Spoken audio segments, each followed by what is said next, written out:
લો બોલો. હવે અમદાવાદ મ્યુનિસિપલ કોર્પોરેશનમાં અત્યારે હાલમાં રામાઓનું શાસન ચાલે છે. રામાઓ એટલે કે આ નોકરશાહી કે જે આપણા પગારથી એનું ઘર ચાલે એને રામો કહેવાય. તો આ જે રામાઓ છે ને એમનું શાસન ચાલે છે અને મોટામાં મોટો રામો છે મુકેશ કુમાર. હવે મુકેશ કુમારે સ્ટેન્ડિંગ કમિટીમાં પોતાની અધ્યક્ષતામાં એક એવો ઠરાવ પસાર કરાવી દીધો છે કે જેની અંદર ડાયરેક્ટર સ્પેશિયલિસ્ટની નિમણૂક કરવામાં આવશે.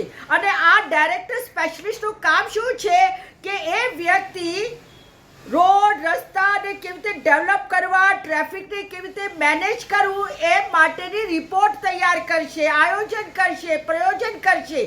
અને આ વ્યક્તિને 1 કલાકે કેટલા પૈસા ચૂકવવા આવશે? 7,000 રૂપિયા. 7,000 રૂપિયા માતબર રકમ ફક્ત અને ફક્ત કલાકમાં ચૂકવી દેવામાં આવશે. અને જો આ વ્યક્તિ ધારો કે 8 કલાક કામ કર્યું તો એને તો 56,000 રૂપિયા, એક દિવસના 56,000 ચૂકવી દેવામાં આવશે. આવી રીતે આપ સમજી શકો છો કે આ વ્યક્તિને કેટલા બધા ફાયદા થવાના છે. એટલું જ નહીં પણ એના લેવલથી નીચેના જે લોકો કામ કરશે એને 4,400 રૂપિયા પ્રતિ કલાકના, પછી 2,000 રૂપિયા પ્રતિ કલાકના, આવો કલાકો પ્રમાણે પૈસા વેરફાનું આ નવું આયોજન આ નવા વહીવટદાર મુકેશ કુમારે કર્યું છે. અને પૈસા કોના છે ભાઈ મુકેશ કુમાર? એ તમારા ખિસ્સાના પૈસા નથી, અમારા પૈસા છે. તમે અમારા પૈસાને વેડફાટ ના કરી શકો. અને એક વસ્તુ સમજી લો કે પ્રજાને આટલું બધું મૂર્ખ સમજવાની જરૂરિયાત નથી. અને તમારા તાર ક્યાં સુધી જાય છે એ પણ બધાને ખબર છે.